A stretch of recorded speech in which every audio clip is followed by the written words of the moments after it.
Bismillahirrahmanirrahim.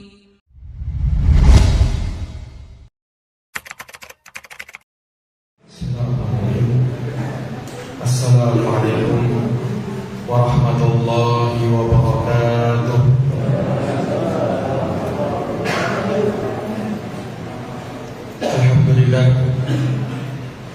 Alhamdulillahi rabbil alamin. Wabihi nasta'inu ala umuri dunya waddin.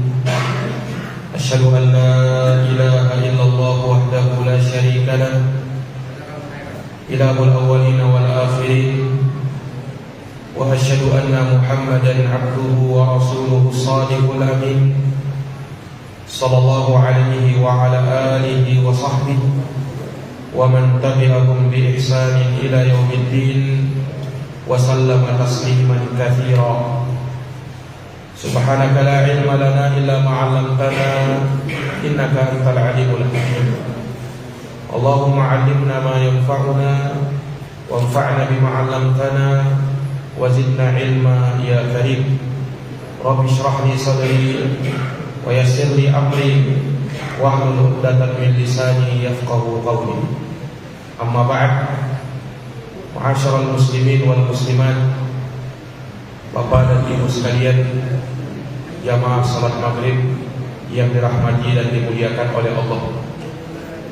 Puja dan puji syukur kita panjatkan kehadirat Allah Subhanahu wa taala Rabbul alamin, yang dengan segala karunia dan nikmatnya Allah Subhanahu wa taala masih berkenan mengumpulkan kita di rumah Allah Subhanahu wa taala ini dalam rangka untuk menegakkan kewajiban kita salat maghrib berjamaah. Kemudian kita duduk sejenak untuk mendengarkan ayat-ayat Allah dan hadis-hadis Rasulullah SAW, bermajelis yang majelis ilmu itu dikatakan oleh Nabi sebagai raudhatun min riyadil jannah. Dia adalah taman dari taman-taman surga. Maka semoga kita mendapatkan keutamaan, kemuliaan, dan semoga kegiatan kita di malam hari yang berbahagia ini dicatat sebagai amal soleh yang bisa menjadi pemberat timbangan kebaikan kita di yaumul akhir nanti. Amin ya rabbal alamin. Salawat dan salam semoga terkirimkan, tercurahkan, terhaturkan kepada uswah dan qudwah kita Rasulullah Muhammad sallallahu alaihi wasallam, kepada keluarga, para sahabat, serta orang-orang yang senantiasa meniti jalannya sampai hari kiamat. Ma'asyiral muslimin wal muslimat, Bapak dan Ibu sekalian, jamaah Masjid Al-Kautsar yang dirahmati oleh Allah. Pembahasan kita masih dalam Al-Hadis At-Tasi' wal Ishrun dari pembahasan kitab Al-Arba'in An-Nawawiyah karya Imam Abu Zakaria Yahya bin Sharaf An-Nawawi rahimahullah ta'ala. Hadis yang ke-29 ini diterima dari sahabat Mu'ad bin Jabal radhiyallahu ta'ala anhu. Telah kita bacakan biografi beliau pada pertemuan sebelumnya, di mana pada hadis ini Mu'ad bin Jabal bertanya kepada Nabi sallallahu alaihi wasallam, kiranya apa amalan yang bisa memasukkan ke dalam surga dan menjauhkan dari api neraka. Ini pertanyaan besar. Maka Nabi SAW menjawab, laqad sa'altani an 'adzim. Wahai Mu'ad, engkau bertanya kepadaku suatu pertanyaan yang besar. Karena masuknya seseorang ke dalam surga dan terbebas dari api neraka, ini merupakan keberuntungan yang paling besar, yang menjadi dambaan setiap umat manusia, yang menjadi cita-cita semua orang-orang yang beriman, dan menjadi perkara yang diinginkan oleh setiap kaum muslimin dan muslimat. Maka Rasulullah menyebutkan, laqad sa'altani an 'adzim. Engkau bertanya akan suatu pembahasan yang sangat besar, permasalahan yang sangat besar. Wa innahu la yasirun ala man yassarahu Allahu alaihi. Tapi dia mudah bagi siapa saja yang dimudahkan oleh Allah Subhanahu wa taala. Hadis ini menjadi dalil bahwasanya amalan itu menjadi sebab orang masuk surga dan selamat dari api neraka. Makanya Mu'adz bin Jabal minta ditunjukkan amalan, yang amalan itu bisa memasukkan saya ke surga dan menjauhkan saya dari api neraka. Ini dalil bahwasanya amalan menjadi sebab orang masuk surga. Dan itu sesuai dengan ayat Al-Quran. Allah Subhanahu wa ta'ala berfirman, wa tilkal jannatul lati uristumuha bima kuntum ta'malun.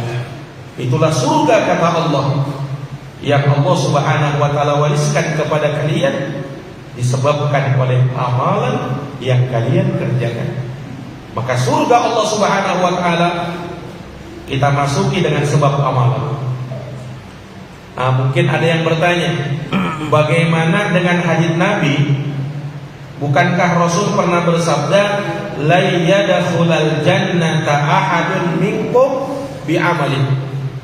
Seseorang itu tidak bakalan masuk surga karena amalnya. Ini hadits sahih riwayat Bukhari dan Muslim. Nabi katakan orang itu tidak masuk surga karena amalnya. Sementara dalam hadits ini Nabi tunjukkan amalan yang bisa memasukkan ke dalam surga. Dan ayat menerangkan bahwa amalan sebab masuk surga. Seakan-akan ada kontradiksi antara hadis dengan ayat atau antara hadis dengan hadis. Namun ketahuilah jamaah sekalian yang dirahmati oleh Allah, tentu saja antara Quran dengan hadis tidak mungkin ada kontradiktif, karena dia bersumber dari yang Maha Satu, Allah Subhanahu wa ta'ala. Hadis Nabi SAW juga berasal dari Allah. Ala inni utitul Qur'ana wa mithlahu ma'ah. Ketahuilah, kata Nabi, aku diberikan Al-Quran dan yang semisal dengan Quran, yaitu Al-Hadis. Dan Nabi tidak berucap dengan hawa nafsunya. Wa ma yantiqu 'anil hawa in huwa illa wahyu yuha. Tidak ada yang diucapkan oleh Nabi dengan hawa nafsunya. Yang diucapkan oleh Nabi semata adalah wahyu yang diwahyukan kepada beliau. Maka tidak mungkin ada kontradiksi antara ayat dengan hadis. Ayatnya benar, hadisnya juga benar. Hanya tinggal kita jamakkan saja, kita kompromikan saja antara ayat dengan hadis. Kita katakan bahwasanya amalan menjadi sebab orang masuk surga, sebab saja. Akan tetapi yang memasukkan orang ke dalam surga adalah rahmat Allah Subhanahu wa ta'ala. Amalan, kalau mau dilihat amalan kita belum cukup untuk bisa memasukkan kita ke dalam surga. Kenapa? Surga terlalu mahal, Pak. Kalau hanya cukup dibeli dengan amal kita yang masih sedikit, surga terlalu mahal.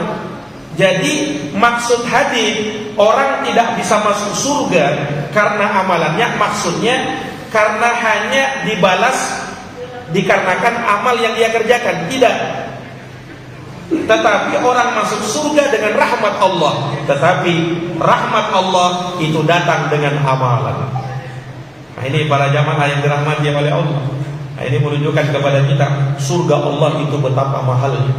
Amalan kita belum cukup untuk membeli surga itu.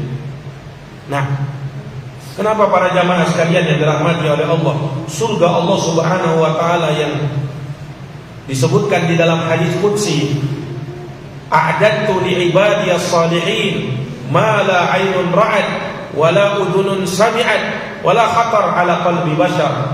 Tak pernah terlihat oleh mata, tak pernah terdengar oleh telinga, dan tak pernah terbersih oleh hati manusia. Kenikmatan yang luar biasa. Nah, jangankan kenikmatan di surga, kenikmatan di dunia saja untuk kita kejar, terkadang kita harus banting pulang peras keringat. Setengah mati kita mengumpulkan uang supaya bisa dapat rumah, supaya bisa beli rumah, supaya bisa beli kendaraan, supaya bisa beli mobil. Itu baru di dunia. Orang bekerja keras untuk dapatkan itu. Kenikmatan di dunia. Bahkan terkadang dia sudah bekerja belum tentu dia dapat. Nah, bagaimana lagi dengan surga? Yang kata Allah Subhanahu wa taala, kenikmatan di surga itu wal akhiratu khairu wa abqa. Kenikmatan di negeri akhirat lebih baik dan lebih kekal. Wal akhiratu khairul laka minal ula.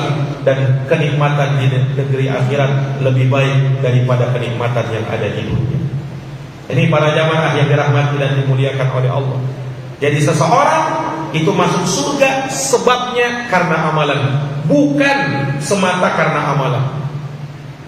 Karena amalan kita belum cukup untuk memasukkan kita ke dalam surga, tapi dengan rahmat Allah Subhanahu wa taala, tapi rahmat Allah kita kejar dengan melakukan amalan-amalan soleh.